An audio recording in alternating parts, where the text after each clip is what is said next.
Bom dia. Bom dia. Agradecer aí o convite de vocês, né? Também para apresentar um pouco do trabalho do CNBio, aqui, principalmente essa parte do monitoramento da biodiversidade, né? Eu falei, não fazer tão específico, né, como o colega tinha pedido, né? Fazer uma parte mais geral do monitoramento da biodiversidade do CNBio, mas vou dar um foco no programa de manguezal, que é o que a gente mais trabalha atualmente. Pode passar. Então, assim, só para contextualizar o CNBio, né, o CNBio ele trabalha com áreas protegidas, né, unidades de conservação. Né? E as unidades de conservação elas estão previstas tanto na Constituição Federal quanto na nossa Política Nacional de Meio Ambiente. Né? Então, são áreas, são territórios que são criados, né, com definições para a proteção da fauna, da flora e também da gente, seres humanos, porque algumas áreas protegidas são para a gente, voltadas para a gente mesmo. Né? E a Constituição Federal, né, o artigo de meio ambiente, 225, né, ele trata da questão de meio ambiente, ele é um dos poucos artigos da Constituição Federal que ele dá tanto atribuições para o governo quanto para a sociedade civil. Então, a questão ambiental é tanto uma obrigação do poder público quanto da coletividade, ou seja, da sociedade. Então, cabe a nós, tanto como cidadãos, como entidades públicas, está fazendo a conservação e preservação ambiental para as gerações futuras. E aí que são as unidades de conservação, que é o que o CNBio trabalha principalmente. Né? Então, o conselho está lá no nosso Sistema Nacional de Unidades de Conservação, então são espaços territoriais sobre recursos ambientais, incluindo as áreas. Né? Então, tem tanto a parte da terra quanto as áreas, que são legalmente instituídas pelo poder público, federal, estadual ou municipal. Então, uma unidade de conservação pode ser federal, estadual ou municipal, né, são decretados pelo poder público, né, e que tem seus limites definidos. Esse é o conceito de unidade de conservação, que é um conceito que o Brasil utiliza. Né? O termo áreas protegidas, né, ele é um termo utilizado amplamente na literatura internacional. Né? Se vocês tiverem a oportunidade de ler alguns artigos, é um termo que se usa para o que a gente chama de unidade de conservação na língua inglesa, espanhola, os alemães também, né? Só que no Brasil a gente meio que subdivide, né? Então a gente chama isso de unidade de conservação, e o termo áreas protegidas, por força de lei, ele é designado, além das unidades de conservação, para as terras indígenas e áreas quilombolas. Então, na legislação brasileira, terra indígena, área quilombola e unidade de conservação, esse conjunto a gente chama de áreas protegidas. Próximo. O ICMBio, né, foi um órgão criado em 2007, né, de atribuições que eram atribuições do IBAMA antigamente, né, e foi criado com essa missão de proteger o patrimônio natural e promover o desenvolvimento socioambiental. Então, hoje, na legislação brasileira, nós temos, para as unidades de conservação, uma autarquia federal que cuida das unidades de conservação, que é o ICMBio, o Instituto Chico Mendes de Conservação da Biodiversidade. Nós temos a legislação, né, uma lei e um decreto, né, duas legislações principais, que é a lei de SLUC, ali a 9925/2000, e o seu decreto, né, o 4340 de 2002. Temos também uma legislação para a RPPN, né, um decreto da RPPN, que são as reservas particulares. Então, caso um dia vocês tenham bastante recurso e vontade de algum terreno, vocês também podem ter a própria unidade de conservação de vocês, que são as RPPN. E trazendo para o tema principal da nossa palestra aqui, né, o ICMBio ele tem várias categorias de unidade de conservação. Né? Tem unidades de conservação que são de proteção integral, onde em tese a gente não teria populações lá, mas às vezes a gente tem. Né? Mas são unidades que não são voltadas para as pessoas estarem morando dentro, não são voltadas para uso indireto, então, ou para atividade de turismo, recreação, pesquisa. São de proteção integral, e nós temos as unidades de uso sustentável, né, que aí já compatibiliza o uso humano com a conservação da biodiversidade. Né. E dentro dessas unidades de conservação, a gente tem alguns instrumentos para proteção, e o monitoramento da biodiversidade é um deles. Além disso, eu coloquei aqui do lado, o ICMBio, além das unidades de conservação, a gente trabalha também com a lista de espécies ameaçadas, né, que é aquela questão do livro vermelho. Então, quando uma espécie é decretada como ameaçada, passou para um trabalho que foi iniciado pelo ICMBio, a lista de espécies ameaçadas. Então, também é uma atribuição do nosso órgão. E também o ICMBio ele faz planejamentos mais socioambientais. Então, aqui Aqui embaixo, na última publicação, uma publicação de turismo de base comunitária. Então, a gente tenta também fazer desenvolvimento das comunidades tradicionais que vivem próximos ou dentro de unidades de conservação, além de fazer a conservação da biodiversidade nas unidades. E a gente está espalhado aí, acho que criaram mais uma unidade, eu atualizei, né, Patrícia? Aí no governo, então nós temos agora acho que 335, já também foi criado mais uma unidade de conservação, é um parque, né? E foi ampliado uma, né? E nós temos 335 agora unidades de conservação e o ICMBio, né, espalhado. Vocês podem olhar no mapa maior, Amazônia, região amazônica, região norte, é a região que mais tem unidade de conservação, né? Estão as maiores unidades de conservação também, né? Tanto que os desenhos aqui das unidades do sul a gente quase não consegue ver os mapas, né? Essas unidades menores, né? E nós temos também centros de pesquisa, que talvez tenha ficado legal, está aqui nesse último, dentro do canto do slide. Nós também temos centros de pesquisa onde o Tamar, eu acho que é um dos mais famosos, mas nós temos centros de pesquisas que lidam com tartarugas marinhas, com mamíferos aquáticos, com pesca, né? Com primatas, né? Com aves. Então nós também temos alguns centros de pesquisa, não somos tão aprofundados como as universidades e os institutos federais, mas a gente tem um grupo de pesquisa e pesquisadores dentro também do instituto, né? E aí, só para demonstrar a nossa divisão aqui da Regional de Belém, onde eu e o Patrick trabalhamos. Então, nossa regional trabalha com 38 unidades de conservação, sendo 30 de uso sustentável e 8 de proteção integral. Então, a nossa região aqui, ela tem mais unidades que compatibilizam a vida humana com o uso sustentável dos recursos do que unidades que são mais restritas de proteção integral. Nossa região. E pegamos 3 estados, o Amapá, uma parte do Maranhão e uma parte do Pará. A nossa jurisdição aqui do CNBio Belém. E o monitoramento da biodiversidade é uma política bem recente do ICMBio, né? A nossa legislação de monitoramento é de 2017, mas como as coisas começam bem antes do que são normatizadas, né? Isso começou a ser discutido em 2010. De 2010 a 2014, o CNBio fez uma parceria com o governo da Alemanha com o objetivo de criar programas de monitoramento da biodiversidade a longo prazo. Na época, o objetivo era criar um monitoramento florestal. A gente só ia fazer monitoramento de florestas de terra firme. Mesmo porque quando a gente fala em Amazônia, a primeira coisa que se vem na cabeça é a floresta de terra firme. E às vezes as pessoas, principalmente de fora, quando foi uma parceria internacional, as pessoas esquecem que aqui tem várzea, tem capó, tem mangue, tem campos naturais, tem vários outros ambientes, né? E até professores que dizem que a Amazônia é Amazônias, né? A Amazônia não é uma coisa só.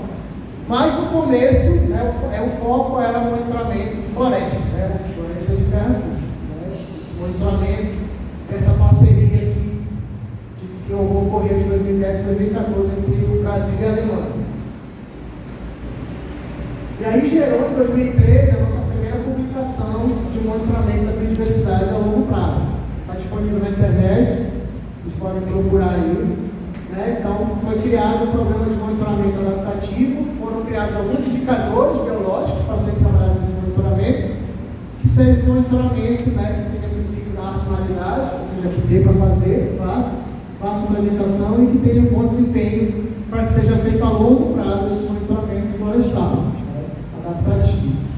Então, de 2013, nós fomos caminhando, próximo, para 2015, passa aí, a gente ficou animação cá. Em 2015, esse programa de monitoramento ele foi apresentado no ARPA. O ARPA é um programa financeiro, Áreas Protegidas da Amazônia, que recebe dinheiro de compensação ambiental mundial, principalmente do governo da Alemanha e da Noruega. Não sei se você já ouviu falar. Então, foi criado principalmente por causa das emissões de gases de efeito estufa, são os países que mais poluíam, porque eles têm base energética no carvão mineral. Então, como eles poluem muito, mundialmente falando, eles compensam dando recursos para alguns países. O Brasil é um deles, então eles dão aporte para esse fundo, a área protegida da Amazônia, e a gente utiliza nas nossas unidades de conservação, né?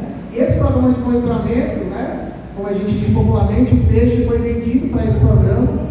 Esse programa topou também financiar esse programa de monitoramento. A gente começou dentro do CNBio ter mais um aporte de recursos para fazer o monitoramento, porque fazer monitoramento não é barato, né? Daqui a pouco vocês vão verificar isso daí. E aí, com esse aporte de recursos, a gente começou a desenvolver vários indicadores para esse programa de monitoramento. Então, a gente saiu do ambiente florestal, né, que foi esse movimento de 2010 a 2014, e já passamos, que é a última linha que está ali, né, para o programa aquático continental. Então, já envolvemos já tartarugas, né, de água doce, pirarucu ali, e os odonatos, que são as libélulas, né. Então, já começamos a fazer monitoramento também de igarapés. Então, além da floresta de terra firme, já começou alguns monitoramentos de igarapés e rios, né, com esse aporte que a gente teve no programa A. E em 2017 saiu a nossa primeira instrução normativa de monitoramento, instituindo o programa Monitora, que é como a gente chama nosso programa de monitoramento, o programa Monitora do ICMBio. Nós já temos uma IN atualizada de 2022, mas essa foi a nossa primeira instrução normativa que dizia o que era monitoramento no âmbito do nosso instituto, como é que a unidade de conservação poderia se inscrever no programa de monitoramento e os protocolos desse programa de monitoramento, o que a gente deveria seguir, né, para fazer o monitoramento da biodiversidade dentro da unidade de conservação. Em 2018, nós tivemos um programa de monitoramento para os manguezais. Nós tivemos florestal, aquático continental para os igarapés, e em 2018 nós conseguimos também, com uma parceria internacional chamada Programa de Manguezais do Brasil, que a gente teve apoio também internacional, nós conseguimos criar um programa de monitoramento do manguezal em 2018. E aí o programa Monitora, quais são ficou atualmente com 3 programas, né? O programa terrestre, que ele trata principalmente de floresta de terra firme, e hoje a gente já conseguiu avançar também para savanas, a gente consegue fazer, porque também aqui na Amazônia, na área de Carajás, também tem parte de savana, né, aqui na Amazônia, então a gente já faz floresta de terra firme, savana, aquático continental, rios e igarapés, e já fazemos o marinho costeiro, que tem manguezais e praias. Nós já fazemos esses componentes atualmente dentro do ICMBio de monitoramento da biodiversidade. Que essa é a nossa legislação mais atual, de 2022, né, que a gente mudou algumas coisas de 2017, mas só para ficar registrado, mas os programas se mantiveram os mesmos, esses que eu já citei. Próximo. Esses são os componentes que a gente tem. O subprograma terrestre, né, o campés savânico, as savanas e as florestas, o aquático continental, né, com áreas alagadas, né, então tem campos alagados e os igarapés, riachos, e o subprograma marinho costeiro, que o único que não tem asterístico ali é o manguezal, que é o único que está vigorando. Os outros que têm o asterístico, né, ambiente recifal, ilhas, e praias, e bacias oceânicas, a gente ainda está em fase de pesquisa e tentando implementar esses programas, criar indicadores, na verdade, para implementar esses programas. Mas o de manguezal ele já está em funcionamento. Próximo. Então, esses são todos os subprogramas que a gente tem atualmente do Instituto, né, com o programa Monitora, e cada programa desse tem um alvo, né? Então, né, por exemplo, do de riacho, né, os alvos são os odonatas e peixes, né, das savanas, né, o alvo são as gramíneas, então a gente coleta dados apenas das gramíneas, das florestas, o alvo, né, é tanto a parte de árvores, medir o campo de árvores, quanto as aves e os pequenos mamíferos, e do manguezal, os alvos são as aves de manguezal, né, de mangue, e as tocas de caranguejos. E essa é a premissa que a gente prega para as unidades do programa Monitora, né? Então, a gente, por exemplo, sempre pede que a unidade veja qual é o principal problema, ou a área que ela tem problema, que ela gostaria de monitorar, saber como é que está a biodiversidade, né? Porque não dá para monitorar toda a unidade de conservação, então a gente tem que escolher, tem que ter prioridade de escolher áreas, né? Depois a gente faz um planejamento de como criar parcelas de coleta de dados dentro dessas áreas, né? E por fim a gente coleta os dados. Depois faz a análise e as conclusões. Sendo que todos esses passos a gente preconiza que a unidade envolva a sociedade local também, né? Porque não adianta a gente fazer isso sozinho. Então, hoje a gente entende que um programa de monitoramento dentro de uma unidade de conservação, além do ICMBio, a gente tem que envolver, se for unidade de uso sustentável, a comunidade local, que é a dentro da unidade de conservação. Se for uma área de proteção integral, integrar ou envolver a sociedade que está no entorno, porque sempre no entorno tem pessoas, né, então a gente sempre gosta de envolver a sociedade. O programa Monitora é uma forma também que o CNBio está vendo de atrair ou aproximar a sociedade local do Instituto. Porque, como eu falei, o meio ambiente é uma responsabilidade de todos, a conservação ambiental é uma responsabilidade de todos nós. Então, também é uma forma da gente integrar a sociedade nessa meta de conservar a biodiversidade. Então, quais são as recomendações que a gente faz? Né? A gente sempre pede para que a unidade informe o seu conselho gestor. Toda unidade de conservação tem um conselho gestor, né, que eu brinco, que é como se fosse uma Câmara de Vereadores da unidade de conservação. Então, seja uma unidade de proteção integral ou de uso sustentável, tem um grupo de conselhos, como tem o Conselho Nacional do Meio Ambiente, como tem o Conselho Municipal do Meio Ambiente. As unidades de conservação também têm conselho gestor formado por universidades, governos locais, né, sociedade civil organizada. Então, esse conselho é comunicado no monitoramento da biodiversidade, isso é muito importante. Ter o envolvimento de atores locais, como eu já comentei, informar bem sobre o protocolo, informar o que vai ser feito na unidade, porque às vezes não adianta a gente abrir uma parcela e as pessoas não conhecerem e alguém depois destruir aquela parcela, e todo aquilo que você vai coletar ao longo dos anos vai se perder. Então a sociedade local tem que estar bem informada do que está acontecendo para não estragar o monitoramento, não prejudicar o monitoramento, e depois que a gente vai coletar os dados.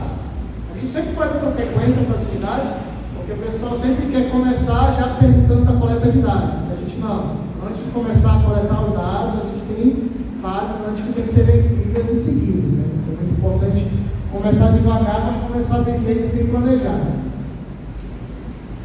E aí, dando mais ênfase, que é uma coisa que talvez esteja mais próximo de vocês aqui, porque, pelo menos das unidades federais, as unidades que nós temos aqui são marinho-costeiras, aqui no litoral. O litoral do Pará tem 12, né, reservas marinhas, reservas estativistas marinhas.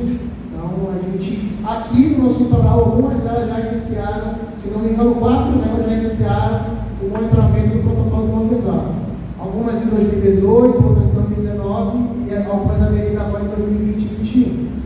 E o protocolo do Manguezal, como eu comentei, nós temos 2 alvos, né? A vegetação e a troca de caranguejo. E a gente coleta apenas 2 medidas. O cap da árvore, né? Então a gente abraça a árvore, vê a circunferência da árvore e mede também na largura da troca de caranguejo. Ah, é pouco? É pouco.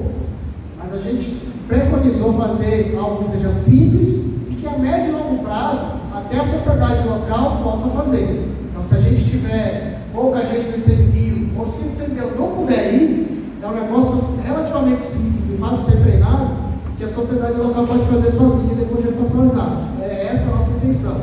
Todos os nossos monitoramentos, eles têm dados muito simples de serem coletados. Eu sei que a gente está falando com um grupo de academia e geralmente a gente quer coletar mais coisas, quer coletar a temperatura do solo, velocidade do vento, salinidade da água, várias outras coisas. A gente diz assim para as unidades de conservação: pode fazer isso? Pode, mas me traz isso. Trazendo isso, pode trazer o que você quiser mais, mas o que não pode deixar de ser feito é a medida da circunferência da árvore e a medida da largura da toca. O que você quiser fazer a mais é bônus seu. Você cria uma parceria com a universidade, a gente tem equipamento que dá para coletar mais dados, faça essa parceria e colete mais dados. Mas o nosso se resolve com um paquímetro e uma fita métrica, que é bem simples de fazer. E isso coletado com um paquímetro e uma fita métrica já gera dados muito circunstanciais que a gente pode inferir várias coisas. Então, se vocês puderem coletar mais, coleta. Mas o simples tem que ser feito, é obrigatório ser feito. Então aí, por exemplo, exemplificando, a gente mede, né, por a gente adapta ao paquímetro, a gente coloca mais uma arte na frente do paquímetro para facilitar de entrar na toca de caranguejo, né, a gente solda ali, é uma única adaptação que a gente faz, e a gente usa a fita métrica para medir a circunferência das árvores e marca as árvores, para saber as árvores que a gente está medindo, porque no ano, no próximo ano a gente tem que medir a árvore naquele mesmo local que está pintado ali. E a gente sempre cerca nossas parcelas ali com uma fita métrica, né? Alguma coisa que identifique as parcelas, para poder as comunidades também saberem onde é aquele local não quebrar, não fazer intervenção na parcela. Né?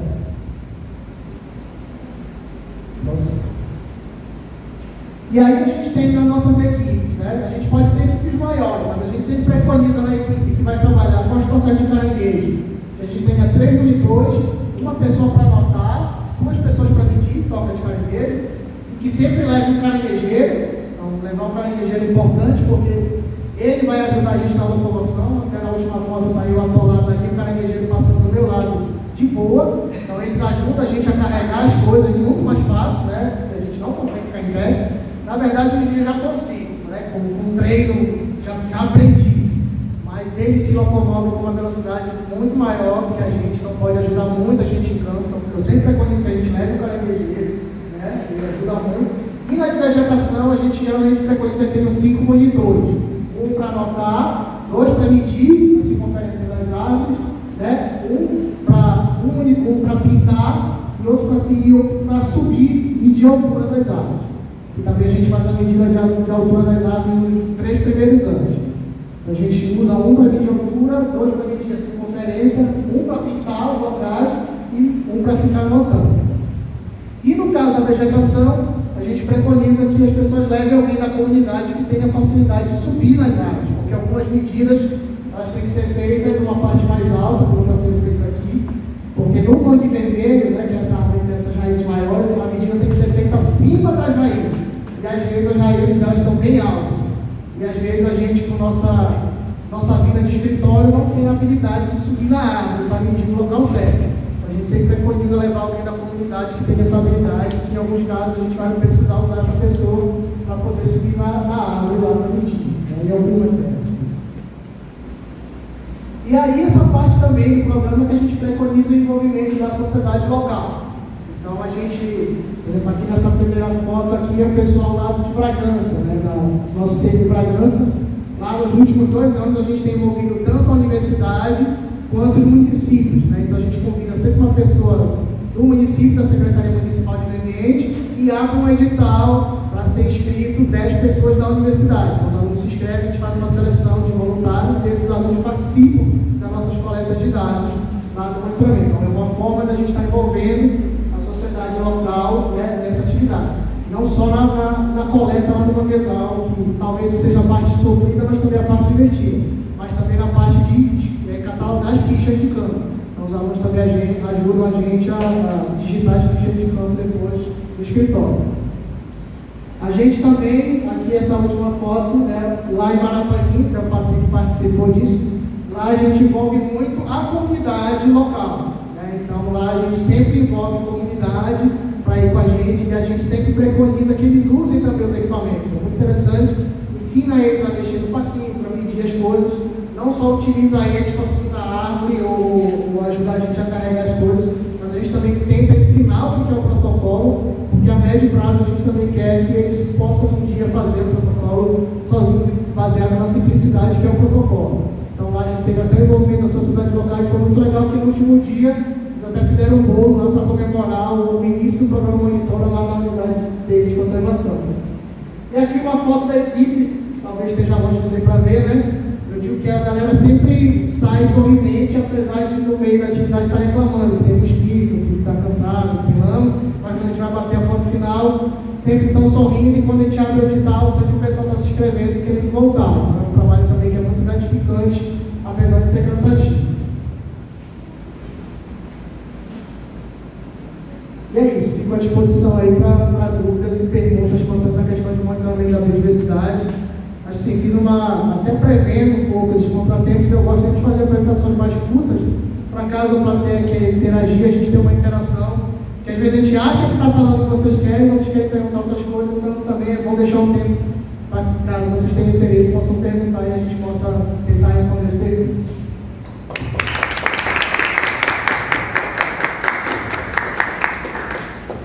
Obrigado pela participação. Se alguém tiver perguntas, quiser fazer as perguntas agora para o William, e inclusive uma palestra, obrigado mais uma vez. A gente teve um certo problema logo de início, né? O William, o Patrick foram super atenciosos para a gente. Eu queria agradecer também, não só você, mas o pessoal que está fazendo esforço para estar aqui hoje, né? Nosso último dia. E praticamente é isso, pessoal. Obrigado, Silvio, obrigado, Patrick, também, que vai palestrar agora com a gente. Se alguém tiver uma dúvida, alguém? A mão assim, Então é esse, aproveita e como ele faz. Faz pressão, né?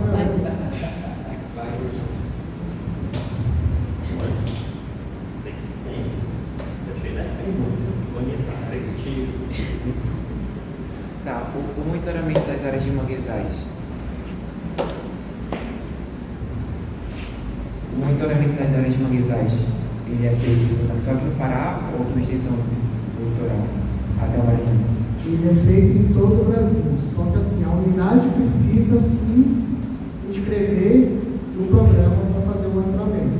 Então, como ele tem que ser feito uma vez no ano, né, e são 3 estações de coleta, nem todas as unidades às vezes tem gente ou tem isso como prioridade. Né? Então, por exemplo, das nossas unidades aqui, da nossa regional, né, do litoral norte, né, Pará, Amapá e Maranhão, nós já temos 2 unidades no Amapá que se inscreveram, né, das 5 que a gente tem lá, das 12 que a gente tem aqui, são 4 no Pará que está fazendo, e no Maranhão, das 4 que tem lá, uma está fazendo.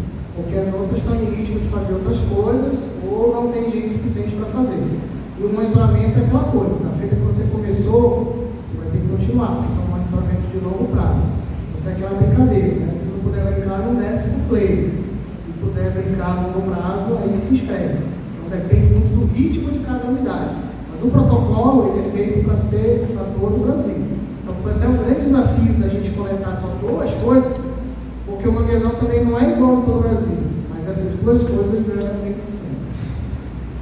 E quanto ao conselho gestor, tem dados de quantas tem conselho gestor ativo? O conselho gestor das nossas aqui do litoral, todas têm conselho gestor ativo. Da nossa jurisdição, nós tivemos um problema da pandemia, né? Mas assim, todas as nossas estão renovando pelo menos os conselhos. Tivemos alguns conselhos parados, mas todas já estão com o processo de renovação dos conselhos. Mas dessa parte de conselho, as nossas 38 unidades a gente não tem pendência. Ou já finalizaram, né, ou estão finalizando o processo de renovação. Mas muito por conta da pandemia mesmo. A plataforma de vocês com esses dados, ela é atualizada o tempo todo? Ou demora? Não, ela é bem desatualizada. A nossa dificuldade. Nós temos um painel dinâmico do CPI, né, que fica disponível, mas ele não é atualizado com frequência. Então eu aconselho, assim, se for uma coisa que você precise do seu trabalho de conclusão, é melhor oficializar e pedir direto para a unidade. Eu já vi a plataforma de vocês online, só que tem o mapa com os dados da continuando para ele estar abrir e tirar em conta de revisão. Se for uma coisa, se for um trabalho mais geral de disciplina, você pode argumentar o que é oficial, está desatualizado, mas é oficial, né? Mas se for porque trabalho de conclusão, mestrado, uma coisa, é melhor você pedir direto para a unidade que você consegue alguma coisa mais robusta. Tem uma colega nossa que está fazendo um TCC Faz o CISB. relacionado a isso. Faz o CISB. Tá. Se for fazer coleta, intervenção na unidade, faça o CISB. Isso é uma outra coisa que a gente pode, em um outro momento, marcar uma conversa, porque isso é importante também. Eu acho que é só. Obrigado.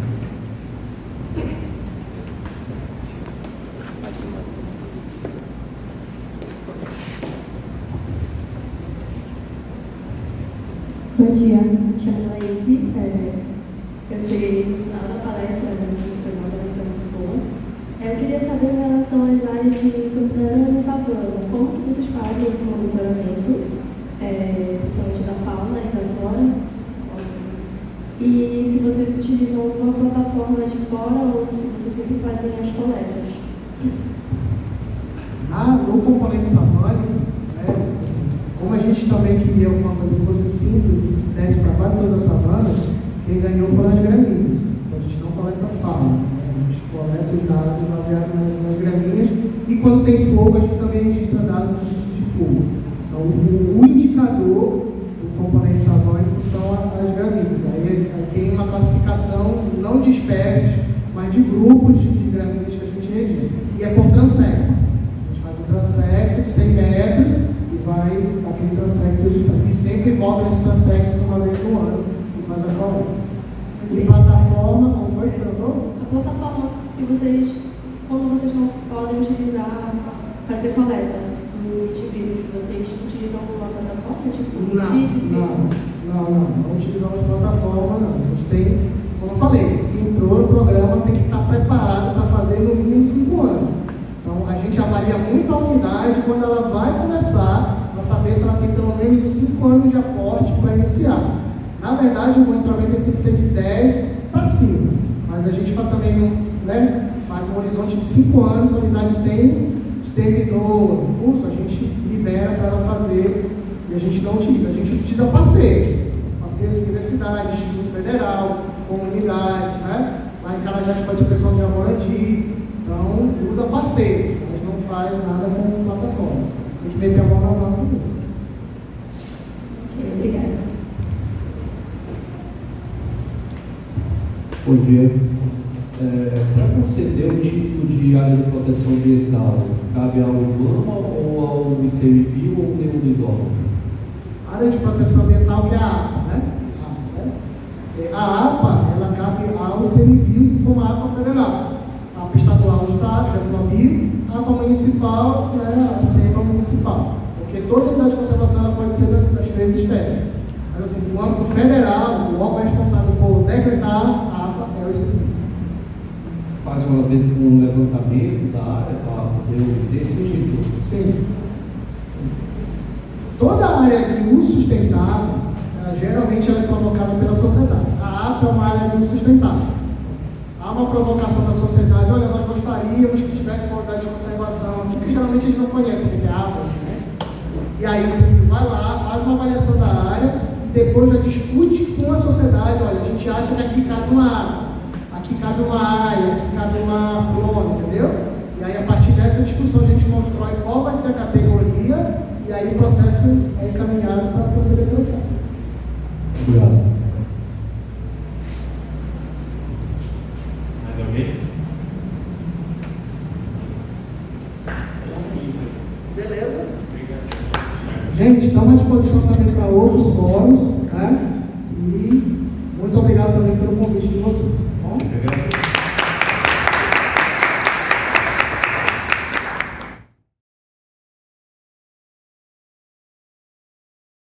Bom dia a todos. Primeiramente, obrigado Eduardo, Daniel, pelo convite, tá bom? Estar aqui falando aqui uma ferramenta importante, né? Que é o geoprocessamento, né? Se alguém sabe o que é geoprocessamento, né? A gente vai falar rapidinho aqui e, na verdade, vou me focar mais nas atividades nessa ferramenta, porque a gente utiliza essa ferramenta para fazer gestão de unidade de conservação. Tá? Pode passar aí? Por favor. Bem, acho que ele já falou muito bem claro, né, para vocês o que é uma unidade de conservação, né? A gente foi lá na lei do SLUC, né? No inciso 1º do artigo 2º, né? A unidade de conservação é um espaço territorial de seus recursos ambientais, incluindo as águas jurisdicionais, com características naturais relevantes, legalmente instituído pelo poder público, pode ser municipal, pode ser estadual ou federal, com o objetivo de conservação em limite definido, né? A unidade de conservação, dependendo vai ter um limite definido que a gente vai estar fazendo um regime especial de administração daquela área, daquele território, o qual se aplica garantias adequadas de proteção, tá? Pode passar, por favor. Bem, o que é o geoprocessamento, né? Para que essa ferramenta, né? Como a gente vai utilizar dentro dessas áreas protegidas, né? Existem várias definições de geoprocessamento. Eu peguei assim, sintetizar uma mais próxima do que a gente trabalha dentro do CNPio, né? O IBAMA, quando fala CNPio, também tem muita particularidade também similar com os colegas do IBAMA, né? A Rodrigues, né, define geoprocessamento como um conjunto de tecnologias de coleta, tratamento, manipulação e representação de informações espaciais, né, voltado para um objetivo específico, né? Vocês vão ver aqui, vou começar a colocar os mapas, vai ser uma tecnologia envolvendo vários objetivos específicos, né? A gente pode trabalhar com SIG, comunidade geográfica, topografia, censuramento remoto, né? Enfim, enfim, existem várias tecnologias aí, a gente vai estar utilizando essa ferramenta. Tá legal? Vai passar para tudo. Bem, a importância do geoprocessamento. Hoje, qual é essa importância? O profissional de geoprocessamento está apto para supervisionar, coordenar e executar, né, levantamento georreferenciado, né, de imóveis urbanos, de imóveis rurais, por meio de sensoramento remoto, além de gerenciar o tratamento e análise e interpretação desse dado. Né. Sensoramento remoto, alguém sabe mais ou menos o que é o sensoramento remoto? Pode dizer? Enfim, o que é o sensoramento remoto? Uma coisa bem simples, né? Na verdade, você vai adquirir informações sem estar no campo, né? Imagem de satélite. Você pode tirar uma coordenada daquela imagem de satélite sem precisamente em campo, né? Isso vai depender do objetivo que você vai ter. Isso já é economia, né? De tempo, economia de recursos públicos, enfim. Então, só dessas duas características que eu falei aqui, economia de tempo e recursos públicos, é uma ferramenta que você já pode notar uma ferramenta imprescindível para a região de unidade de conservação. Tem top, né? Pode passar, então. Bem, eu quis questão de colocar algumas plataformas de aquisição de dados geoespaciais, imagens satélites. Por quê? Né? Vocês que são acadêmicos, não sei qual é o semestre que vocês estão, mas assim, ano passado teve um concurso no Rio, né? E a gente está com a expectativa para um outro concurso. Né? E eu fiz questão de colocar algumas plataformas. Por quê? Na última prova do concurso do CNBio, o tema foi geoprocessamento. Né? Eu me lembro que dentro dos temas pedia assim, para citar pelo menos 3 plataformas de aquisição de dados geoespaciais de imagens satélites. Eu vou colocar alguns aqui. Pode passar? Ó, existe o SOGOV, né? O site do ICMBio do IBAMA. Tem o Programa Brasil Mais da Polícia Federal, que a gente adquire em tempo real imagens de satélite, né? O Satellite Planet. O INPE, né? O Instituto Nacional de Pesquisa Espacial, o INCRA, o Amazon, aí tem o Google Earth Engineer, tem o Serviço Geológico Americano, a ANA também. Existem várias plataformas que a gente pode adquirir dados geoespaciais, né? O Serviço Florestal Brasileiro, enfim, né? Então, vocês, o DEFLOBio, nem coloquei aqui o DEFLOBio, entendeu? Então, existe uma série de plataformas que a gente pode estar adquirindo essas unidades, esses dados, para a gente fazer a nossa gestão. Pode passar no telefone. Bem, a aplicação da ferramenta no ICMBio, né? Especificamente no ICMBio. Pode passar. Monitoramento, pode passar. Sinalização, regularização fundiária, plano de manejo, gestão participativa, fiscalização, tudo. Praticamente tudo dentro do CNBio a gente utiliza essa tecnologia. Pode passar. Bem, aqui o William já colocou, né? Ressaltou de novo, né? A gente aqui da CRI Belém, né? A gente administra 38 unidades de conservação, tá? Aqui na região de Carajás, todas do Amapá e algumas aqui do Maranhão, né? E algumas aqui da parte leste do estado de Pará. A outra parte aqui é o pessoal de Santarém, tá legal? O oeste paraense. Então a gente gerencia, em vez de assim, a gente tem vários ecossistemas aí, ó. Tem o marinho costeiro, tem o continental, né, os florestais, entendeu? Então é uma gama de unidades de conservação, de cada um existe uma especificidade diferente de gestão. Vai passar? Bem, monitoramento, né? Esse foi o trabalho que a gente fez, foi da Murijuba, né? A área de ocorrência dessa espécie que é nessa extinção, né? Murijuba. Inclusive tem até defesa do pescado específica para essa aí, né? A Murijuba. Tem algumas unidades daqui do litoral. Então já tem essa política pública voltada para quem é pescador de Murijuba. Né? Então a gente fez esse trabalho aqui da ocorrência, nessa amarela, né? A ocorrência dela, e vejo que ela toma praticamente todas as nossas unidades aqui da costa do Amapá, Pará e Maranhão, tá? Chegando até o Piauí. Então veja a importância de a gente estar fazendo essa gestão aqui, essa geoespacialização, para a gente ter uma noção da ocorrência dessa espécie. Pode passar?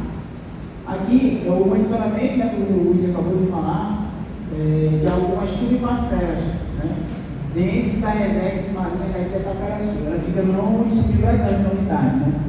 É um trabalho que eu pude participar, um colega lá da antiga gestora, e dentro de cada pontinho desse aqui, era aquele que a gente fazia a mensuração lá nos pontos, né? Que o Will mostrou aqui, do caranguejo, da toca, da vegetação, né?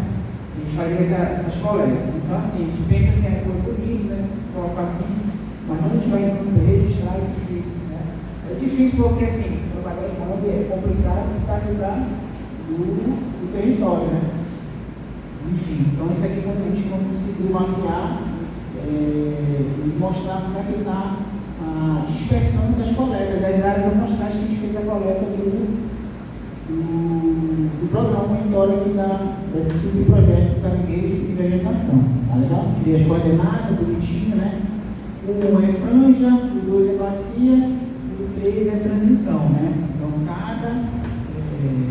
cada local desse ele é diferente, né? A franja ele tem mais influência da maré, né? A bacia um pouco mais atenta, aqui é mangue, e a transição já é aquela parte da transição entre o mangue e a terra firme, então já é um sistema um pouquinho diferente. Veja que eles são bem próximos, mas existe uma específica diferença lá na vegetação local. Por isso a gente tem que fazer a coleta desses 3 tipos de características do ecossistema dentro do mundo. Tá legal? Pode passar. Aqui é do nosso engenheiro Salgado Paraense, né? Então, o grupo de gestão integrada que envolve 7 unidades de conservação, desde São Caetano de Veras até o município de São Caetano. Então, aqui a gente tem 7 unidades de conservação, todas integradas, uma lá no outro.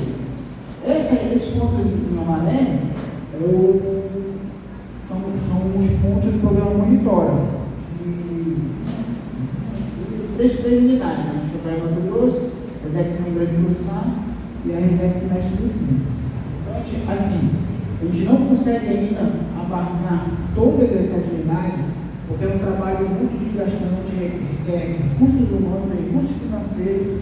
A gente está fazendo o possível para tentar englobar todas as unidades e fazer, pelo menos essa região aqui, do Salgado Paraense, do nosso litoral, tem um monitoramento bem robusto desses dados do programa auditório.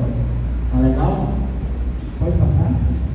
Aqui, pessoal, interessante isso aqui. Esse foi um trabalho que a gente fez em 2000, enfim, de 2020 para cá até 2022, a gente conseguiu sinalizar cerca de, se não me engano, 150 placas de sinalização. Cada pontinho tem uma placa de sinalização indicando, olha, aqui começa a unidade de conservação tal, aqui finda a unidade de conservação tal. Pode passar? Aqui, essas são as nossas placas de sinalização.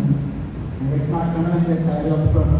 Então, onde a gente está colocando essas placas é onde está iniciando a placa. Porque assim, o limite dessas áreas que é definida pelo governo, elas são invisíveis, é imaginário. Mas existe, como está instituído pelo decreto de criação, a gente tem que colocar alguma coisa física para mostrar, olha, aqui começa a unidade de conservação, no caso é uma placa. Aqui começa, aqui já entra um sistema de área protegida, onde existem regras, né, que devem ser respeitadas.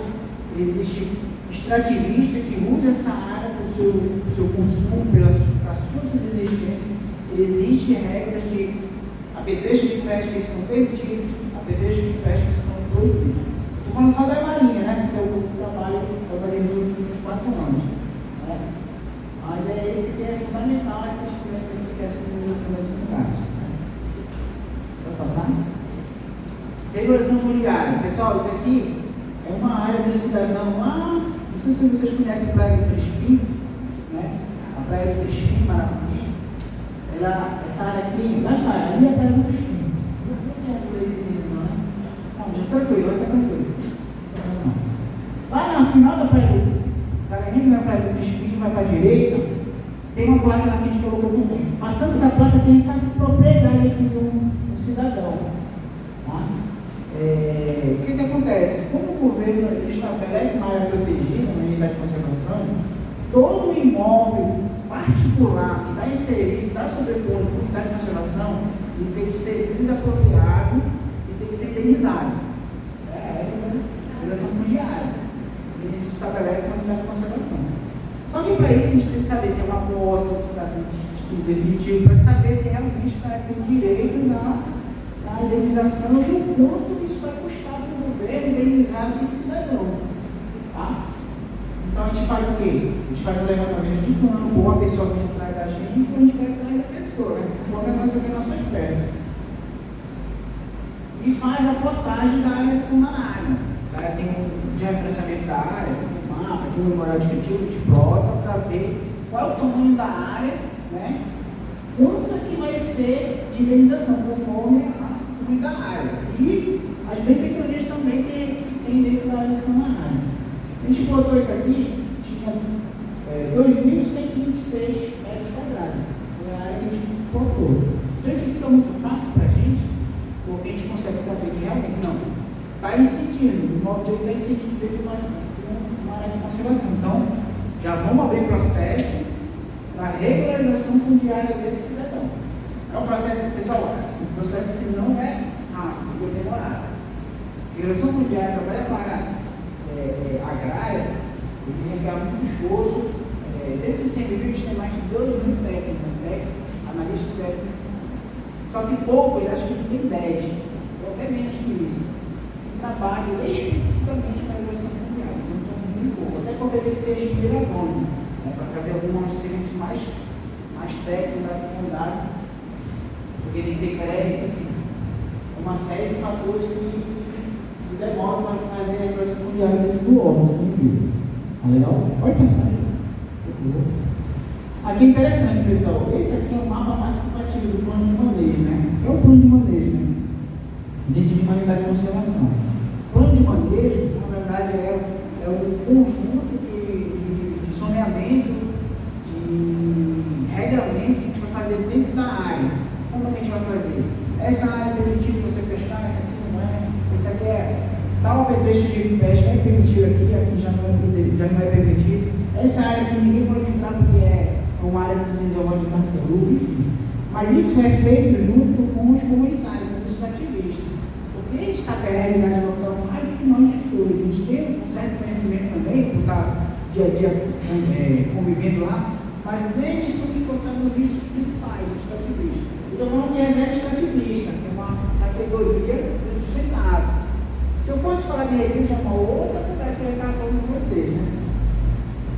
Então, aqui eles conseguiram identificar, pessoal, que foi interessante.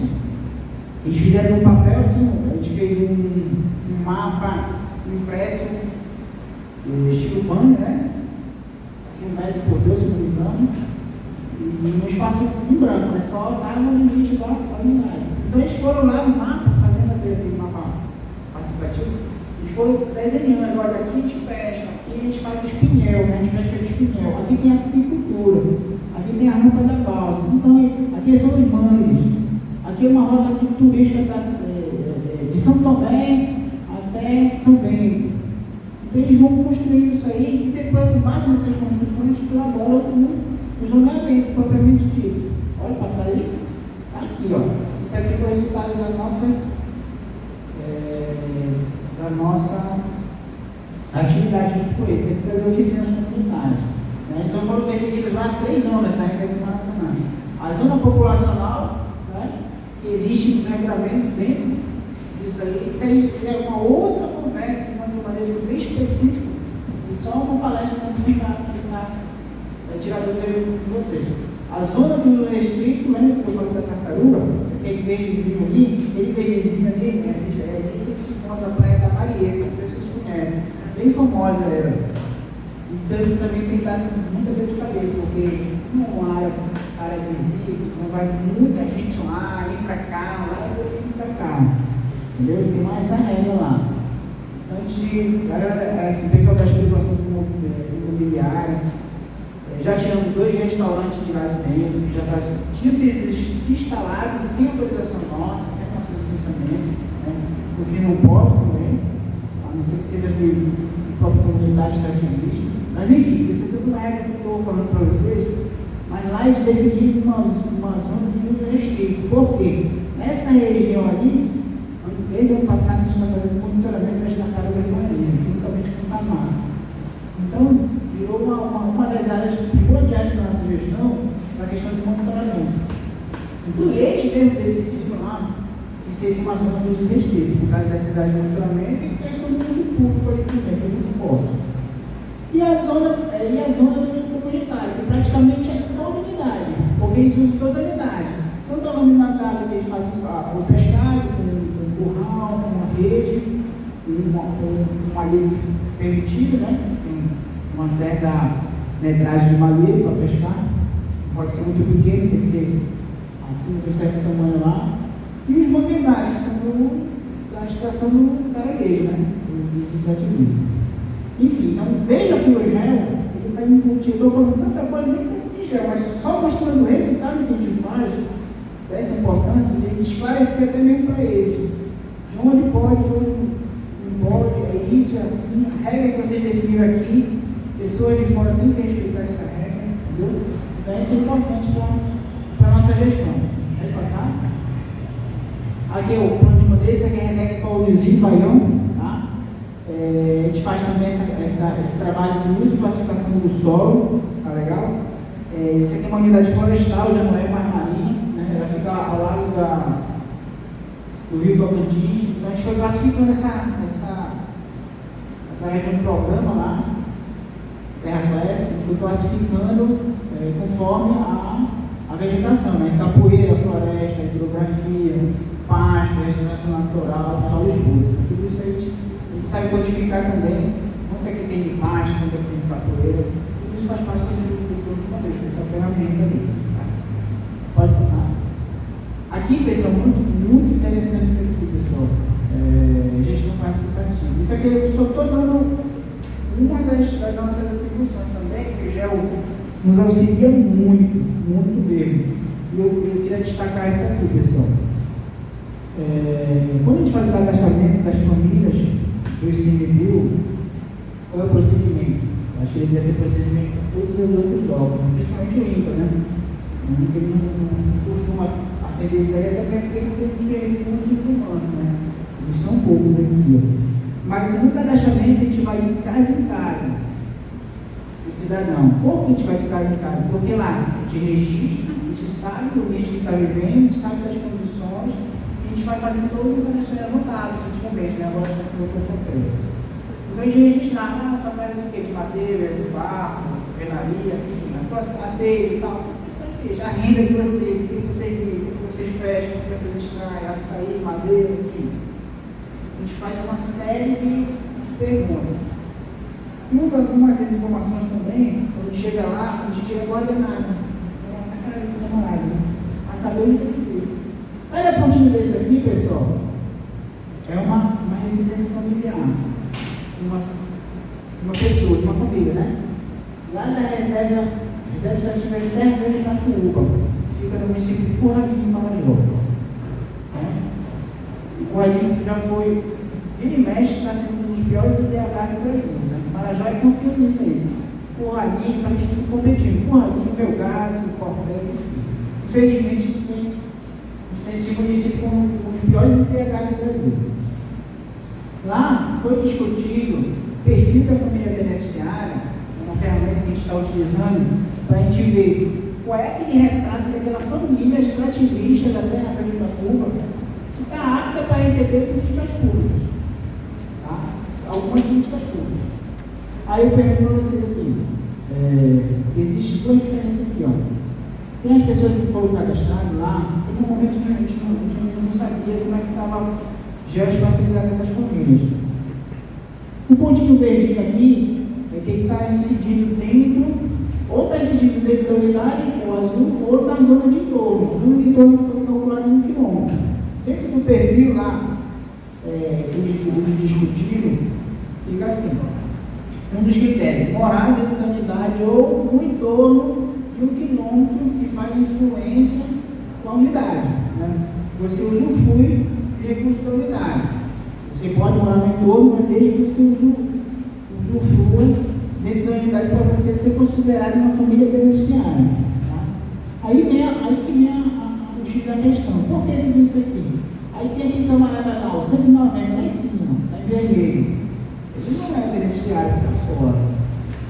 Ele pode morar próximo, ele não está dentro da unidade, não está dentro da zona de entorno. Então não é uma família beneficiária. Qual a importância aí, pessoal? Porque chega o Ministério da Cidadania, que aconteceu no passado, que foi o ponto-chave para a gente. Teve a pandemia, né? O que aconteceu? O Ministério da Cidadania entrou em contato com o CNBio Brasília, o CNBio Brasília entrou em contato com a gente. Olha, a gente tem 80 toneladas de alimento para distribuir, né? Em cestas básicas. Cada cesta básica era 22 quilos de alimento. Para quem vai ser distribuído isso dentro do CNBio? Poxa, aí a gente viu quais unidades que tem perfil de família beneficiária. Não são muitos, são poucos. Vamos distribuir para esse. Tá, beleza, essas unidades estão definidas, legal. E quem são as famílias que a gente vai distribuir essas cestas básicas? Porque vocês sabem, quando vem política pública do governo, enche a casa, né? Enche a casa. Às vezes tem gente que não tem nenhuma necessidade, mas está pegando lá o recurso. Só que aqui a gente consegue definir quem tem necessidade e quem não tem. A gente passou lá, a gente sabe onde mora, não é? Então, o uso do gel, olha a importância do gel para a política pública, a gente consegue definir quem é, não é? Entendeu? Então, isso foi primordial para a gente definir quem são realmente as pessoas beneficiárias dessas políticas públicas. Eu só citei assim uma situação que foi real, da questão dos alimentos, né? E foi uma trabalheira para entregar para essa galera, mas graças a Deus a gente conseguiu vencer, conseguiu distribuir essas cestas básicas. Mas enfim, pode passar, por favor.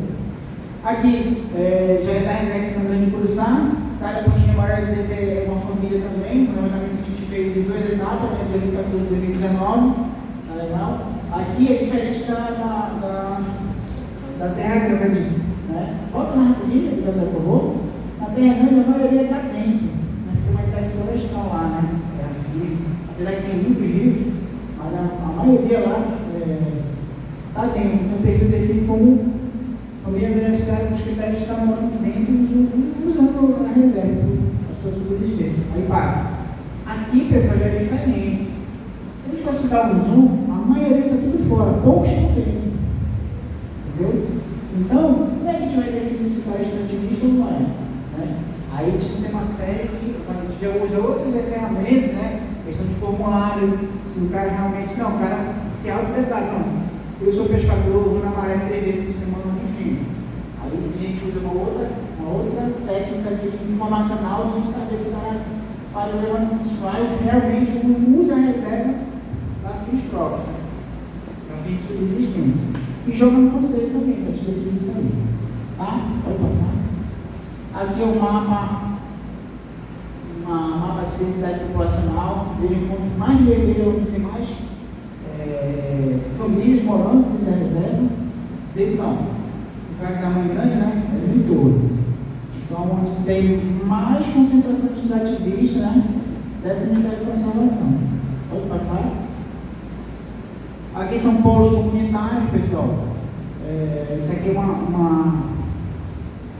uma estratégia que eles mesmos, os extrativistas, utilizaram para a gente se reunir, né? Quando tiver reunião comunitária, a gente precisa fazer uma reunião informando os trabalhos de CNBio, a gestão, a criação de regras específicas da unidade. Só que imagina, a gente tem 60, essa Resex aqui tem 63, cada pontinho desse é uma comunidade, 63 comunidades. Se a gente fosse fazer uma reunião por dia, era mais de 2 meses fazendo reunião, tudo impossível, a gente não consegue fazer uma reunião por comunidade. O que a gente faz? A gente reúne em polos comunitários. Cada polo comunitário tem uma agregada de comunidade. Aquele vermelhinho lá se chama Ilha de Fora, porque ele fica com uma ilha lá. Entendeu? Aí tem o polo Nazaré de Bocajuba, que é esse pessoal aqui do Laranjara. Tem o pessoal do Verde ali, que é o pessoal do Caracapé. Então, cada região é tipo assim, são comunidades regionalizadas por polos. A gente consegue fazer pelo menos 8 regiões por série, né? Definido em cada comunidade. Né? A gente pega uma comunidade central, onde tem mais gente, né, morando, e faz a reunião lá. É uma estratégia que a gente utiliza para fazer a gestão do nossos trabalhos. Pode passar? Aqui é o ING, é o Grupo de Gestão Integrada de Bragança, são as 4 unidades lá, marinhas de lá, da região de Bragança. Temos a Resex Trapatteu, o Grupo IPA, a Caeté e a Araí-Perol. Temos os seus tamanhos. Esse foi um trabalho que eu fiz lá com o chefe do INGI. Ele precisou de um mapa de localização do ING para tentar ganhar algum projeto, para ganhar recursos para fazer a gestão das unidades, né? Vai passar? Aqui, pessoal, a gente conseguiu, aqui é onde a gente trabalha, não sei se vocês conseguem identificar aqui, aquele trevo ali da Júlio César, né? Aqui é o Cecipano, esses prédios aqui. É onde a gente trabalha lá, a gente fica localizado no nosso escritório, do CNV. Esse vermelhinho aqui, a gente está pleiteando, né? A doação desse terreno, fica lá no posto, ali do posto do carro, aqui na Avenida de Cabral. Está pleiteando esse terreno para fazer o nosso próprio prédio. A gente não tem ainda a sede aqui em Belém, né? A gente está encostado aqui desde a criação do CNBio. A criação do CNBio foi em 2007. A gente está aqui nessa coisa tem bastante tempo. A gente já está na hora de criar pelo menos uma sede própria nossa. Né? A gente já está pleiteando essa área aqui. Tudo isso com gel. A gente não sabia onde era, mas assim, é uma área da aeronáutica aqui. A aeronáutica, olha, a gente vai doar várias, porque tem foi loteado para doação para várias pessoas, várias entidades, né? O CNB foi uma. Tem o irmão lá também e o pessoal da Polícia Militar. E só que eles mandaram só o memorial discutido. A gente botou como é que é a área que a gente definiu aqui. Exportou isso aqui para o outro e a gente conseguiu definir que é essa área aí. É grande, é uma boa área. Tá? Pode passar. Aqui, pessoal, agora a fiscalização, onde a gente mais utiliza essa tecnologia de operacionamento. Né? É uma das atividades que a gente mais utiliza. Isso aqui foi uma fiscalização que a gente fez ano passado, né? De uma área dentro da unidade lá da Resex Mocapajuba, né? Pode passar?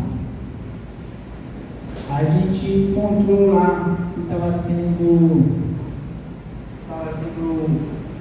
executada uma atividade de plantação de milho de açaí dentro da unidade por uma empresa, né? A gente não sabia, não tinha conhecimento, a gente recebeu a denúncia e foi lá em campo. Constatamos toda essa área aí, e 92 hectares.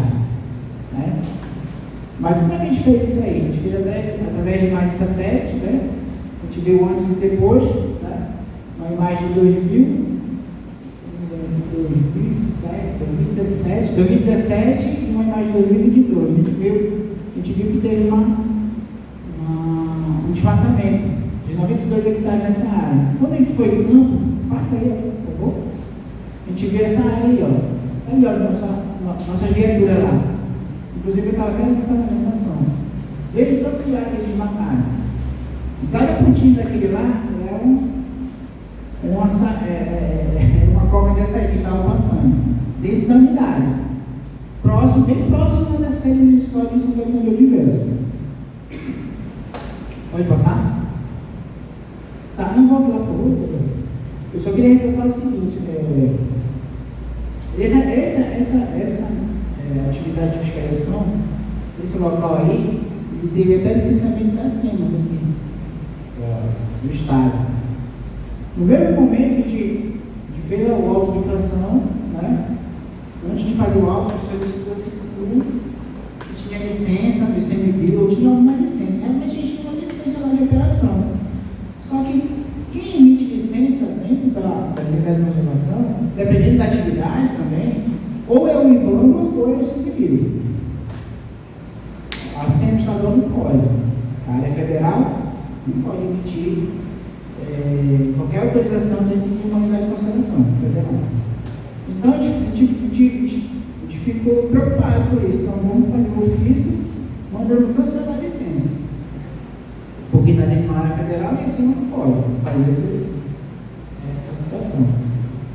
Aí não sei o que aconteceu, que na hora, acho que questão de um dia, 2 dias, responderam o ofício cancelando a licença. Enfim, Você fica um questionamento aí para saber por que aconteceu isso. Mas enfim, vamos passar. A gente fez a nossa missão, isso que importa. Operação Batida 2010. Pessoal, essa aqui foi uma operação interessante que foi feita. A minha primeira operação de fiscalização de ICMBio, eu tinha 3 meses de obra. Eu não tinha experiência de nada. O que eu tinha experiência era com gel na época. Né? Eu trabalhava com gel e foi fundamental por isso essa operação. Né? Graças a Deus. Foi fundamental porque, assim, naquela época, assim, o CNBio tinha 3 anos, não tinha nem 3 anos, eu acho. Em 2007, então assim, a gente não tinha recursos humanos, recursos financeiros era pouco, a gente estava formando ainda as diretorias, as coordenações, então estava um processo bem incipiente de um órgão público, de uma autarquia federal. E nessa operação aqui o GEL falou a gente, pode passar? Era assim, era exploração ilegal de madeira, né? Uma atividade corrente, até hoje é muito corrente no nosso país, né? Principalmente na Amazônia, mas nessa região ali do Baixo Tocantins, que tinha 2 reservas que eram bem fortes, extraiu madeira do interior dela, era a Grota Planalto e Paulizinha, né? E tinha muita serraria naquela região ali, da BR-422, pode passar? Que é essa região aqui, pessoal, que eram essas 2 unidades. Arega Pronão, já fui gestor da Arega Pronão, né? Tempos atrás. E aí Paulo Luizinho. Então, essa BR aqui, ó, esse linha que vai até Cametá lá, é a 422, é federal, Pode passar? Pode passar. Então, qual é o objetivo dessa operação aí? Fiscalizar a exploração ilegal de madeira do entorno das reservas. Naquela época eles trabalhavam em torno também, 10 quilômetros. Porque hoje já foi revogada essa linha que decretava um torno de 10 km também. Então a gente trabalhava com o torno também, e a gente, assim, eu cheguei a trabalhar na SEMA, antes de vir para o CNBio, porque eu já tinha uma noção de gel e da experiência da SEMA. Então eu consegui fazer o levantamento dos planos de manejo do entorno dessas reservas, né? A gente queria verificar quais planos de manejo que estavam sendo executados sem licenciamento, sem autorização do CNBio. Pode passar? Pode passar. Então, qual foi a metodologia? A gente fez uma análise temporal de imagens satélite, né? Naquela época, a gente não tinha essas imagens satélites que são mais frequentes, né? Com resolução espacial pequena, grande. Então, a gente só tinha aquela Landsat, né? Aquela resolução 30 metros, então não dava para ver muita coisa. Dava para conferir muitas informações, mas não tantas como as de hoje, né? A gente tem a Planet, a gente tem a Exosat, tem várias imagens satélites, tem vários satélites com resolução muito boa para a gente detectar. Então a gente fez uma análise de satélite para ver como estava a exploração, né, dentro desse plano de manejo que afeta a unidade, que afeta a unidade. Tá legal? Pode passar? Como essa análise temporal vai nos ajudar isso aí? Vamos ver agora. Pode passar. Analisando a data de emissão da UTF, gerada e operada pela SEMA, presta atenção, 19 de setembro de 2010, isso aqui não é, pode passar. Até coloquei ali, né? Isso aqui é uma UTF, pode passar. 19 de julho de 2010, foi a autorização. Grave essa data, 19 de julho de 2010, pode passar. Passa aí, pode passar. Pode passar. Agora, veja as imagens do satélite ali, ó. E a data. Aí coloquei manda 13, manda 1 que dá para a gente conseguir ver como é que está. Solo exposto, né? Dá para ver as ramagens, exploração, né? Essa área vermelha aqui é a área do camarada, que ele vai fazer o manejo florestal. 9 de 9 de 2009. Prestem atenção. Onde é que foi autorizado? Lá em julho de 2010. Não foi? Ou seja, em julho de 2010 ele já tinha essa informação. O que estava acontecendo aqui? Já estava sendo explorado assim, autorização assim. Quem nos ajudou com essa informação? Jefferson, análise mais satélite. Sem ir em campo, eu sabia. Aí chegando em campo, rapaz, deu da arregaçada. Pode passar? Aí embargamos a área, do entorno, né? A gente embargou a área, né? Pode passar. E os resultados aqui a gente vai mostrar. Pode passar. O embargo de 2.753 hectares, referente à área de reserva legal do entorno da reserva. Pode passar. E engraçado, rapaz, essa operação, ela desencadeou uma outra operação. Quando a gente chegou nessa área lá, nós estávamos falando mais detalhes. Tinha um milhão da selva passando lá, um milhão, foi uma arregaça gigantesca. Eu até me lembro que o coordenador da operação chegou assim para mim: Patrick, tu não sabia disso? Eu fui 3 meses no órgão, não comecei a ver. No meio do campo lá, eu não sabia. Pode passar. Aí então, geração de auto-inflação no valor de 13 milhões. 13 milhões foi o alto, conforme o artigo 51 do decreto fiscal, de 1614. Pode passar?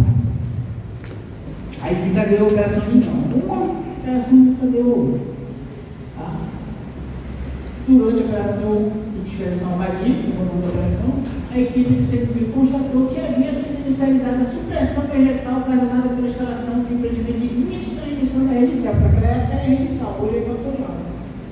O Linhão do Marajó, de acordo com as coordenadas coletadas em campo, verificou-se que o desmatamento já havia adentrado 6 km no entorno da reserva. Veja aqui, que o nosso foco lá era exploração de madeira, de plano de madeira, sem licenciamento, sem autorização. A gente viu pouca coisa. Pode passar? Então já estava aqui, no momento lá já estava aqui, 6 km. De matamento em torno, quando chegou lá. E o coincidente é esse linhão estava passando dentro daquela propriedade, por isso que a gente conseguiu visualizar. Pode passar. Bem, agora qual foi o objetivo? O levantamento da área de supressão em torno da reserva para determinar o quantitativo desmatado da instalação da linha de transmissão da rede céu. Pode passar. Então, a gente já sabia que o primeiro era esse aqui, só que a gente não sabia se já tinha passado todo o entorno, né? Ou se já estava só aqueles 6 km mesmo, que a gente viu lá durante a operação Badia. Pode passar. Qual é a distância dessa linha de transmissão dentro do entorno? Será que era necessário ir em campo para calcular toda essa distância? Será que era necessário? Lembra do sensoramento remoto, que é sensoramento remoto? Então a gente consegue definir através do sensoramento remoto, né, através do gel, quanto é essa distância aí. Pode passar? 33,32 km. As condições do ramal desse rio estavam completamente intrafegáveis. Tem uma fotinha aí que eu vou mostrar depois. Intrafegável, não tinha print em campo, para ver realmente toda essa quilometragem. Então, mas com o uso do gel, a gente consegue definir a distância que estava passando no entorno. Tá legal? Pode passar? Pode passar. Aí foram estabelecidas, essa é a operação de Linhão já. Foram estabelecidas previamente 2 equipes de fiscalização, terrestre e aérea. Pode passar. O aéreo, eu fiquei com um GPS para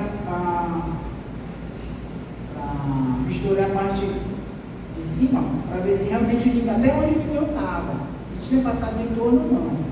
E a equipe terrestre ia por baixo, né?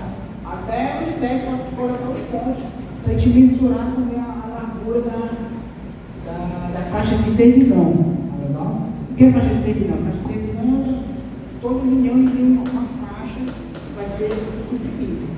E no projeto, eu lembro da época que era 30 metros a faixa de servidão. Pode passar? A equipe ficou responsável por verificar se ele ultrapassou totalmente em torno o auxílio do GPS. Vai passar? Então a equipe terrestre conseguiu até 1,5, né? Não conseguiu, porque estava muito difícil lá o ramal. Pode passar? Enquanto a equipe terrestre conseguiu. No caso, ele estava equipe aérea. No caso, ele estava num avião lá, fretado pela própria empresa, né? Na Cacel. Então a gente fez o contorno, né? A roda do voo, então, realmente já tinha passado tudo no Linhão.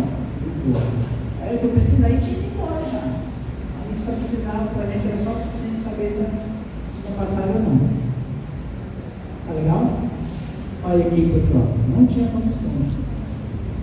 Então, algumas fotos da época, eu já tive embora, eu arregaço aqui, foi muito grande. Isso sem autorização, pessoal. Pode passar? O resultado dessa operação, né? A gente fez uma largura, cada ponto lá que a gente coletou, a gente pegou com a trena e mediu, tanto estava a faixa de servidão. A gente teve uma média de 58 km e extrapolamos para todos os 33 km. Legal? A gente fazer o cálculo, para que isso? Para a gente fazer o cálculo de área, porque conforme a área, a gente vai poder fazer o cálculo da multa. Vai ser. E foi lavrado contra a Rede Selva na época, né? Se vocês forem ver o decreto 6514, né? A multa por área é 5 mil unidades por hectare. Só que quando atinge unidade de conservação, ela dobra, então vai 10 mil hectares por área de matada. Pode passar aí? O comprimento linear em torno da unidade foi 33,32 km, a gente adquiriu através do GEL. Pode passar. A área suprimida, a gente calculou em 137 hectares, só para 37, pode passar. Geração do alta inflação no valor de 940 mil, quase $1 milhão, conforme o artigo 50 do decreto 6514. Tá? Como é que a gente conseguiu esse valor? Através do GEL. A gente conseguiu calcular qual é o tamanho do milhão, né? O comprimento, e a largura a gente conseguiu ir no campo. Pode passar? E também geramos outro alto por instalar empreendimento sem autorização do distribuidor. Pode passar? Vale ressaltar que a Operação União ocorreu no período de 6 a 10 de dezembro de 2010. Pode passar. Passa aí. Olha a imagem que a gente tem. A gente só conseguiu ver, pessoal. Aí, tá, deixa eu ver que o União está passando.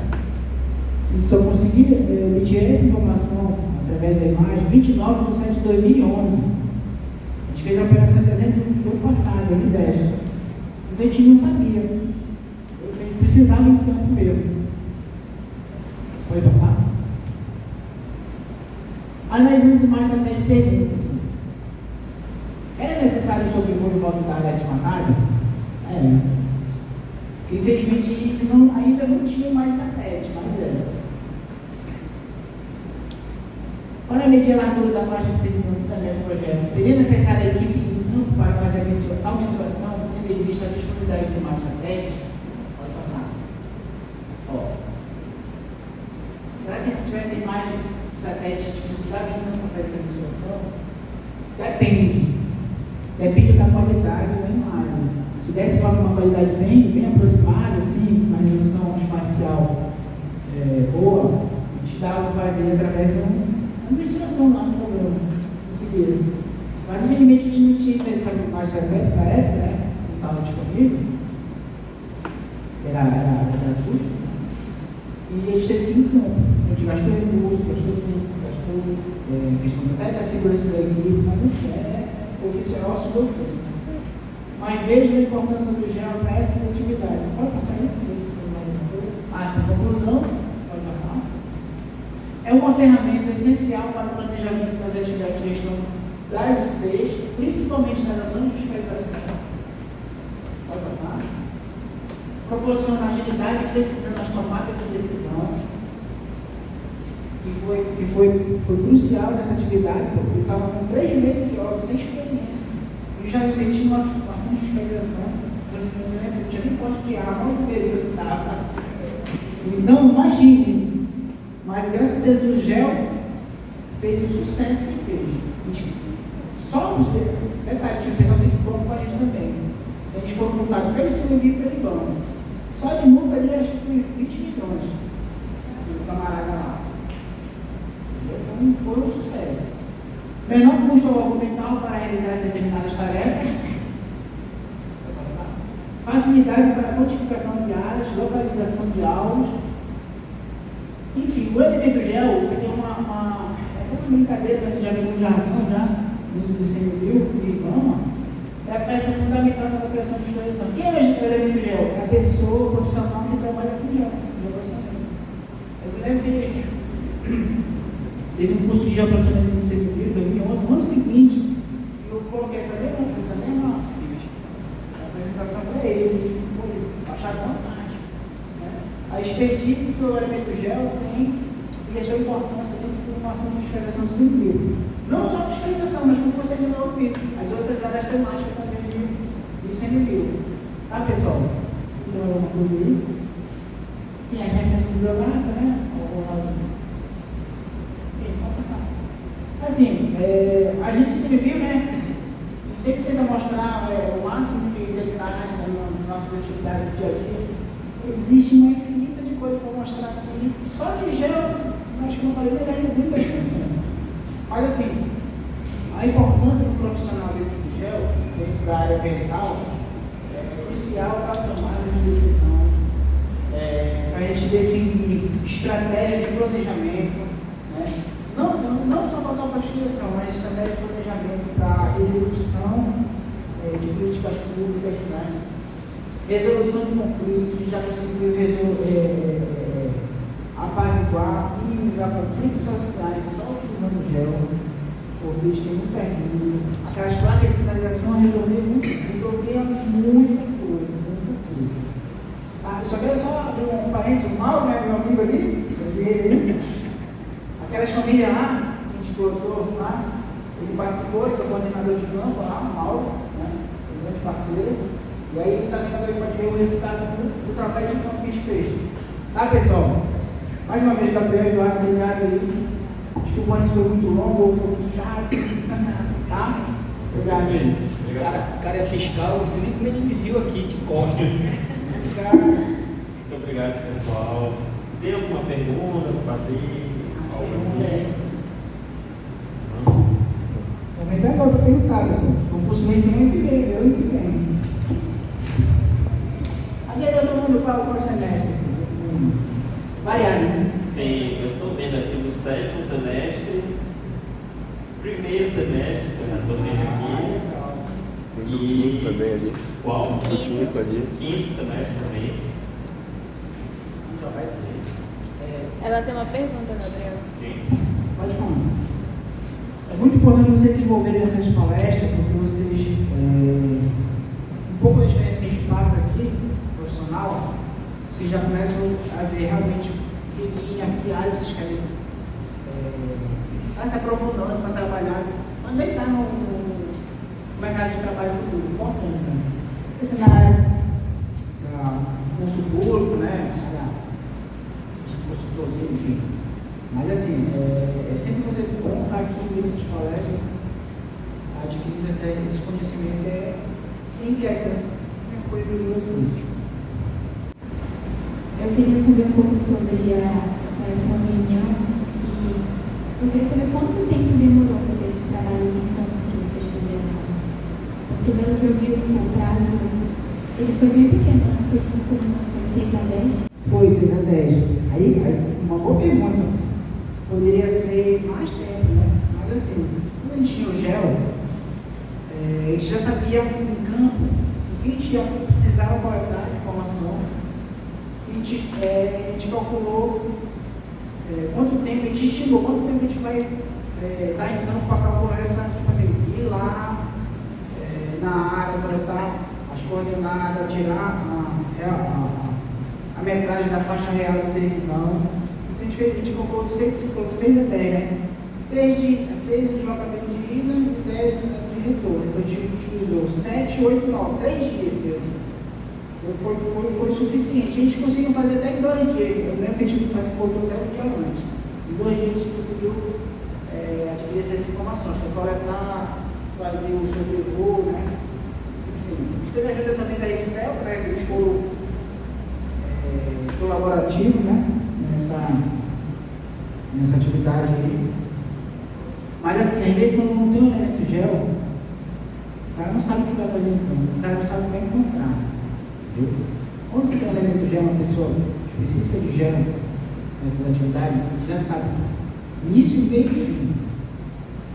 Só que a Operação Abadir desencadeou uma coisa que a gente não sabia. Até porque não estava nem mais satélite no União. Então a gente não sabia que encontrou o União lá. Então desencadeou a Operação União. Mas a gente já sabia dos resultados da Operação Abadir que tinha obtido. Isso aí é constatar em campo.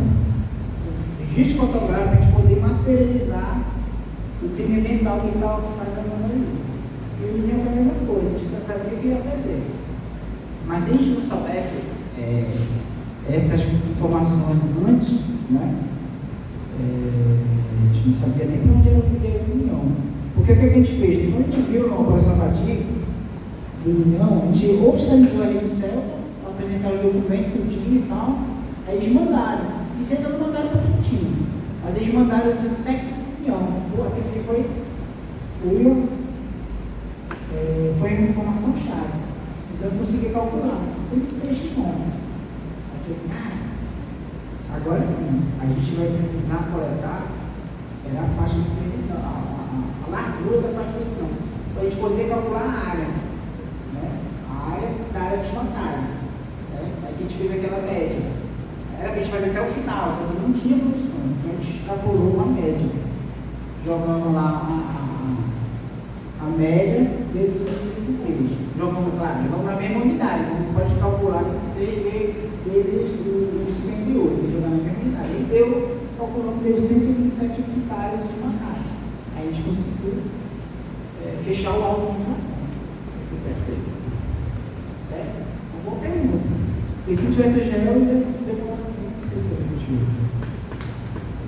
eu queria saber sobre a unidade de São Gabriel de Velho, quando ela foi criada e se tem mais algum comentário a adicionar sobre ela, além da operação lá, da Fundação de Açaí.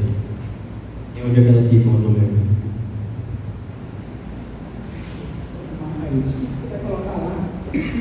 Ela fica totalmente em São Caetano de Vela, foi criada em 2014, ela foi criada no mesmo dia, com mais duas outras unidades. Resex Mocapajuba, que é em São Caetano, Resex Mestre do Cine, que fica em Maracanã, e a Resex Muinarana, que fica em Macaé, em Pará. Aqui, ó. Essa bem aqui é a última, tá? Não, aqui, ó. Essa aqui, ó, a Mocapajuba, tá? A Resex de São Caetano. Ela assim, hoje, o que os colegas estão fazendo hoje? Estão fazendo um levantamento das famílias beneficiárias. Perdão, não é famílias beneficiárias. Cadastramento das famílias. Depois vai se discutir se realmente todas são beneficiárias ou não. Eles estão naquela etapa, qual é o nome? Flávio, eles estão naquela etapa, hoje, no sentido ali, de casa em casa. Né? Lá em Maracanã, no passado, o pessoal estava fazendo assim. Vocês querem se cadastrar? Vem aqui, eles ficavam só no ponto, vem aqui. Vou fazer o cadastro de vocês. Aí, parou, não é assim. Tem que ir de casa em casa. Poder coletar a coordenada. Né? Aí voltaram a fazer. Agora isso é o que eu estou fazendo. Aí de vez em quando, como eu não estou mais na área aqui dessa região, né? É mais outro chefe, mas às vezes quando eu vou lá no escritório e vejo que eu estou no andamento da atividade. Eu sempre estou vendo a planilha lá, aí coloca latitude e longitude. Né? Mauro foi coordenador, ele via isso aí. Eu sempre falava, Mauro, presta atenção nisso, tirou latitude e longitude, beleza. O resto tudo veio com calma, mas sem aquele pela tudo, para ele saber onde que o cara mora. Essa área é aquela que fica na estrada? Tem. Essa é a minha área. Uma das áreas. Tem aquela. Não sei se tu já viu a placa lá, eu coloquei aquela placa lá. É bem na estrada, que começa. Está do lado esquerdo lá. Presta atenção, está do lado esquerdo. Quando tu entra, já está entrando no mangue, né? A estrada volta do mangue. Aí tem uma placazinha lá. Aí mais tarde ela já não é mais unidade. A unidade só não tem um mangue e não tem dado. Tá. Obrigado. Vê se tem mais alguma coisa no mangue. Não, só. É bem nova, né? A unidade é bem nova. Mas assim, está conseguindo avançando no estudo de gestão. Onde quando a gente vai demorar um pouquinho para começar a trabalhar lá. Tu é maioria já? Você tem como? Família lá. Legal. Outra pergunta? Tranquilo? Pessoal, a gente fica à disposição lá no CR Belém, né? Fica ali na Júlio César. Qualquer coisa, posso passar contato aqui para o Eduardo, para o Gabriel. Tá legal, Gabriel? Ele mais só tem que pedir uma antecedência, porque a agenda é muito cheia e a gente consegue dar um feedback. Tá legal? Então, obrigado. É bom ver, né, que desde 2010 a gente já tinha toda essa tecnologia, né? E hoje em dia, melhor ainda, facilitando o trabalho com você. Mas um belo do serviço. Obrigado mais uma vez. Só queria agradecer novamente aos palestrantes, a vocês, ouvintes que estão aqui com a gente, né? Avisando que a gente vai ter continuação mais tarde, a partir das 6 horas online. Então, conto com a presença de vocês também, palestrantes também, se quiserem. Vai ser divulgado o link, né? De participação na live do YouTube. E é isso, pessoal. Muito obrigado a vocês.